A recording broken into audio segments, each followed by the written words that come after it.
it's a time and place for everything, but regardless of what we do, you know, we just gotta attack everything. As we embark on our careers as firefighters, remember the oath you have taken to protect the citizens of the South Metro Fire Rescue District with courage and compassion. So the theme of this week here in Academy is what we call Nozzle Forward. It's essentially focusing on learning to be comfortable operating our 1 3/4 and 2.5 hose lines. A lot of people in the Academy have had no exposure with hose lines of this size, and just learning to understand the pressure behind it, how to move with it, and starting off with the super basics of just good positioning as far as where they're holding it against their body, where their hands need to go, where their feet need to go, how they need to sit before we start working into actually moving with the hose line. Fighting fire, it is on a straight stream. You're going to turn it all the way to the right, and that's how you fight fire with a nozzle or with a combination nozzle. This is a 2.5, flows 300 gallons per minute. This 1 3/4 throws, or 7/8 flows 160. But these tips could get put on either one of these bales. As they come around, play with them. It has a bail, which is the little guy on top. That is an on-off switch. When we were fighting fire, it is either all the way open or all the way closed. During this, at any point in time, if you guys don't feel good, feel uncomfortable, not feeling right, don't have a good seal, any of that stuff, just raise your hand or work yourself outside. The instructors are going to be watching. Again, this is your first, if it's, some of you have experience, but it'll be first time in the heat and the smoke and all the fire and all that stuff. If you do feel uncomfortable, pull your mask, you're going to take that hot hit of hot gas. The reason why we teach not to do that, right?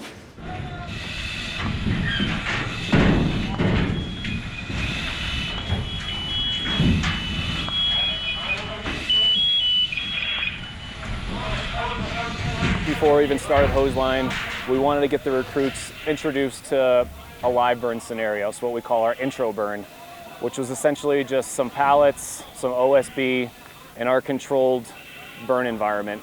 So the recruits, that was the first opportunity the recruits had during this academy to wear their full PPE and be in an actual live fire scenario.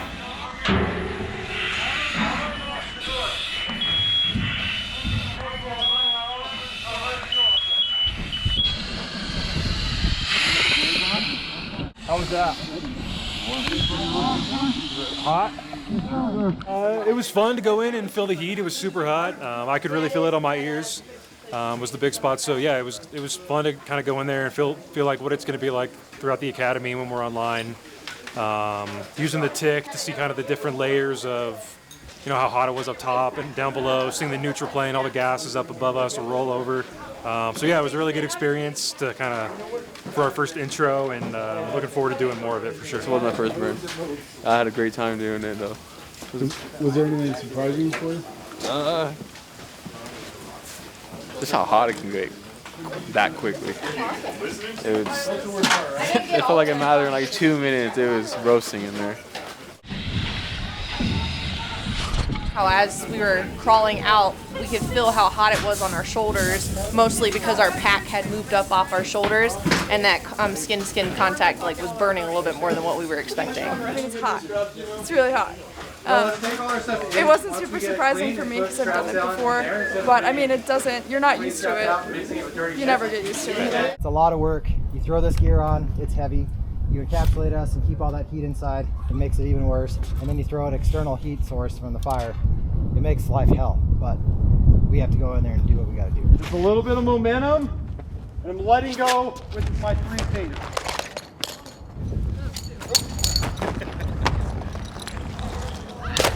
Hold it. I gotta hold on to it. You got it. That's up before you go walking all the way. This is bold. It feels so awkward. You got it. There it is. Good job. Please, paparazzi, please. All right, roll. We're loading hose today. Learning how to pre-connect hose and deploy hose lines. It's going to go all the way to the back of the fire engine. So when you start thinking about this, when you're talking about the left and right and stuff like that, start talking about officer side, engineer side, the front of the engine, the back of the engine, because those words matter. Because if you say, hey, put it on the left side, you're like, well, which left side are we talking about? So think about that when you're going to be loading this hose and talking to each other from now on, okay? A way that we know that we're actually really at the 50 mark is you're always going to have 3 folds until you get to your 50. So that's how I know that we're pretty much there. So this connection point is where all of our water comes from. So this is what I'm saying, it has to be pre-connected. You have to make sure that this is connected, or else it's not a pre-connect any. Yep, big Scooby-Doo sandwich on the green. Good fix, I love it. Get a little more, There it is. Mid-game pat, right, drop that top flake off. Today is the most basic skill I need to have every firefighter be able to accomplish, which is deploying a hose line at a fire. It matters. So all day today, we're going to be practicing the various aspects of hose line deployment. We're using engine 33 specifically because it has all the stuff that we need, and it's my engine. Get it nice and centered, yeah? Dropping that bite, I love it. The recruits worked with dry hose lines, no water in them, just to start learning how to be able to pull it off the engines in the proper fashion, proper technique, because one simple mistake on that, you can kind of kink up the whole system, and you're going to spend extra critical seconds trying to fix the mistake that you made in a situation where seconds are extremely precious and count over what you do. So focusing on where our hands go, where our feet go, how we're turning our body, where things go on the shoulder, what steps we're taking, being cautious of where the hose goes behind us, looking forward as they're walking forward with the hose line, having a plan for where they want to go and to be able to set up themselves for success when they drop that hose line.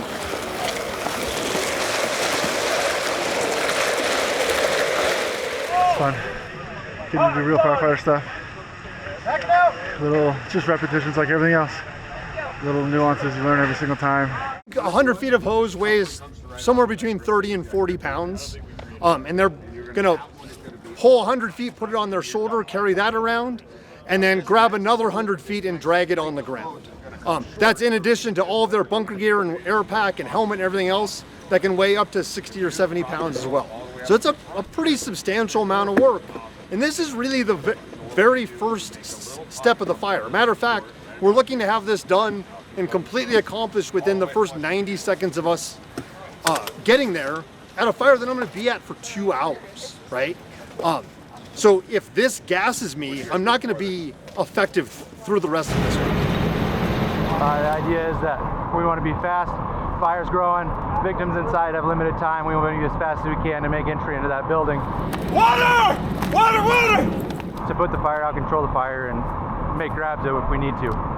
It's a lot of steps to think about while you're doing it, a lot of cognitive stress for sure, but just going one step at a time, and we're not going 4 speed really right now. We're just trying to get all the steps down and then build speed as we get more comfortable with those. But it's just like thinking through the steps, each step, like get the hose out, clear the bed, stretch your supply, right hand on the nozzle, left hand on the bite, like making sure all those things are taking place, and then it gets clean. If you skip a step, that's where it gets messed up.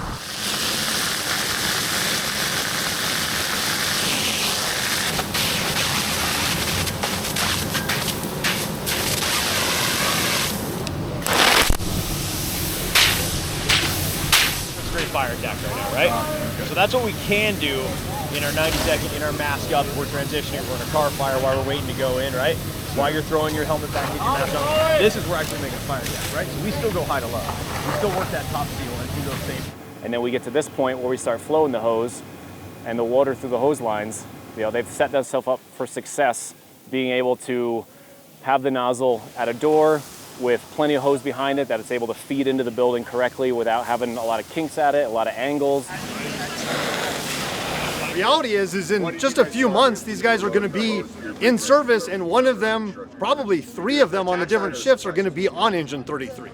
I needed them to be capable from day one. There's no guarantee that 15 minutes into their first shift, we're not going to a fire, and I'm not asking them to do this with parties trapped inside of the building. You want a little critique, the only thing I'd say is you can bring this guy a little bit farther down. A little further down. Just gives you more mobility to that thing, right? Yes. If you have some old flimsy fire hose, right, with a big bubble in here, maybe you want to be closer.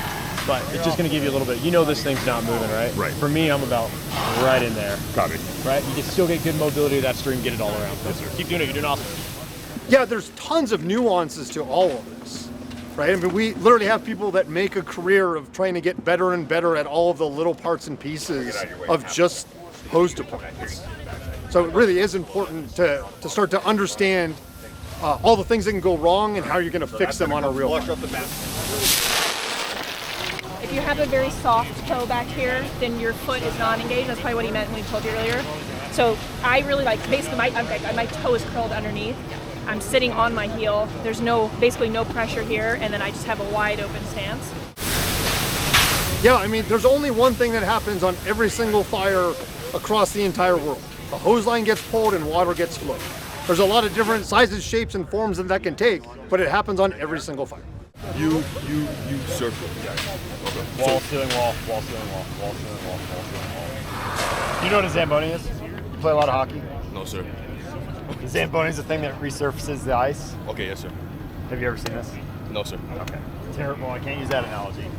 Something. We want a clean surface that we're going to advance on. So we're controlling the gases, like pushing all the away from us, and then we're going to clean where we're going to walk. Okay. That makes sense. So wall, ceiling, wall, handful ceiling, of times so you feel happy, hit the ground. Okay, so it's not like a continuous like pattern I'm trying to follow. It's just kind of like. No, you get to. But main thing is wall, ceiling, wall, wall, ceiling, wall. That's the main thing. So make your base first before you do anything. Make your base down to the ground. Okay, now under your shin, perfect. Now pick up the hose and lift up your left leg, perfect. So it's so important that we have a week and a half, almost 2 weeks of just focusing on hose line, nozzle work, and specifically this nozzle forward technique, because there's an incredible amount of pressure that builds up, what we call back pressure on the hose line, and learning how to comfortably operate with that, whether they're sitting still or being able to move through a building. It's a tremendous amount of weight and pressure that's moving through that hose line, and that you have to overcompensate against yourself being able to move with it.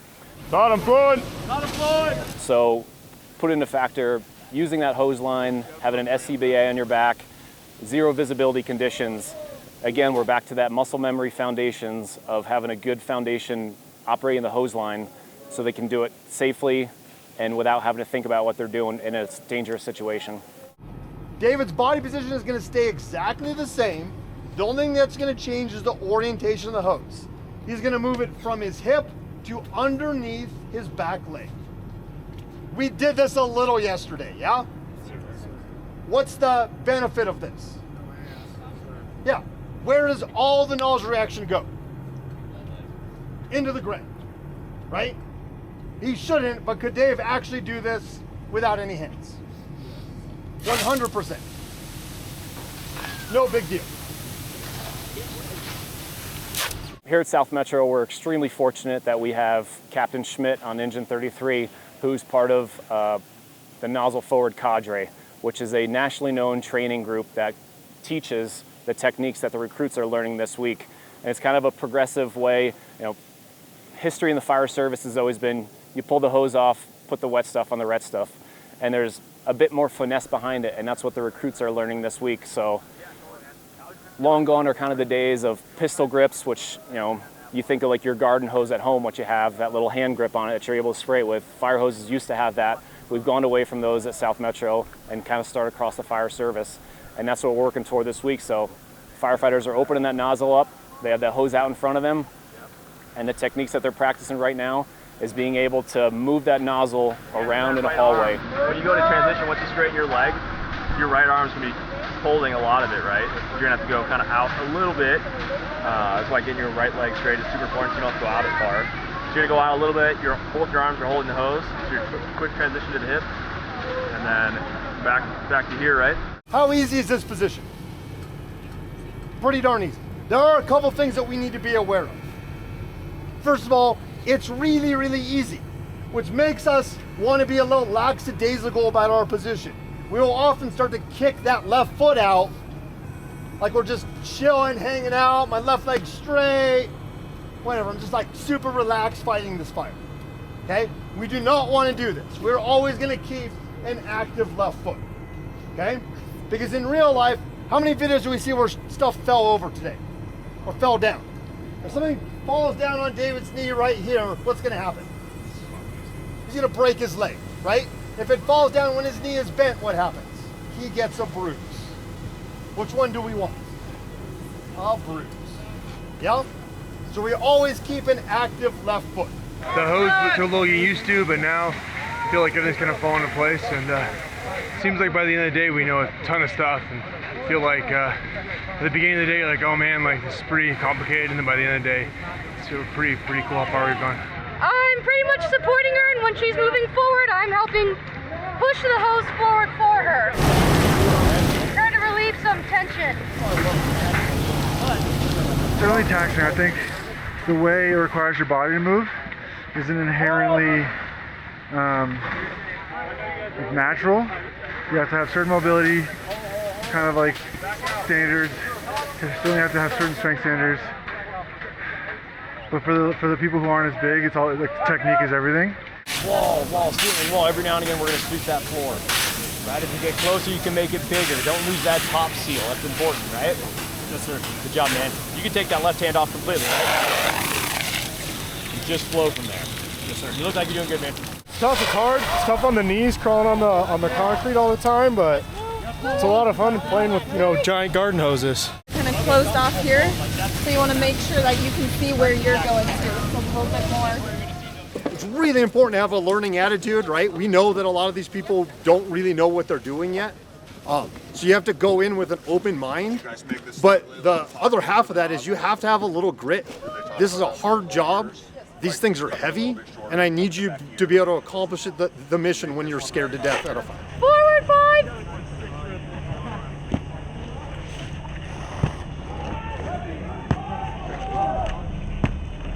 Hot, flowing.